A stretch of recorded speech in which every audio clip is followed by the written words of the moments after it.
ये बता क्या ये हो सकता है। ধুমধুমার অ্যাকশন আর টানটান উত্তেজনায় পর্দায় দর্শকের চোখ আটকে রাখেন বলিউডের মিস্টার পারফেকশনিস্ট আমির খান। তবে পর্দার বাইরে এক অজানা শঙ্কায় দিন কাটে নায়কের। প্লেন ক্রাশে মৃত্যুর ভয় তাড়া করে তাকে। জানা গেছে বিমানে উঠলেই জীবন শঙ্কার চিন্তা করেন আমির খান। যদি প্লেন ক্রাশে তার মৃত্যু হয় তবে পরবর্তী সময়ে কি করতে হবে সে সম্পর্কেও নির্দেশনা দিয়ে রাখেন তিনি।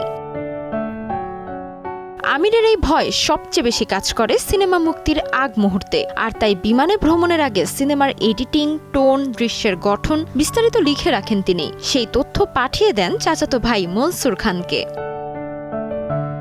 কিন্তু মনসুরকে কেন এত ভরসা? দুর্ঘটনা পরবর্তী সময়ে কেন মনসুরের সঙ্গে কথা বলি সিনেমার কাজ এগিয়ে নেওয়ার নির্দেশনা আমিরের? এমন সকল প্রশ্নের উত্তর লুকিয়ে আছে দুজনের সম্পর্কে। কিয়ামত সে কিয়ামত তাক থেকে শুরু করে বহু সফল কাজে মজবুত হয়েছে তাদের বোঝাপড়া। इतना कुछ सिर्फ एक दिन के लिए। कभी-कभी एक दिन भी काफी होता है। গত 1 মে মুক্তি পেয়েছে আমির খান ও মনসুর প্রযোজিত সিনেমা একদিন। এতে আমির পুত্র জুনায়েদের সঙ্গী হয়েছেন দক্ষিণী তারকা সাই পল্লবী। জাপানের শুটিং এর সময় সিনেমার একটি দৃশ্য নিয়ে মতবিরোধ হলেও শেষ পর্যন্ত মনসুরের সিদ্ধান্তেই ভরসা রাখেন আমির। তবে সিনেমাটি বক্স অফিসে তেমন চমক দেখাতে না পারলেও দর্শক মহল থেকে পেয়েছে মিশ্র প্রতিক্রিয়া। তাসবিলা খান, সময় সংবাদ।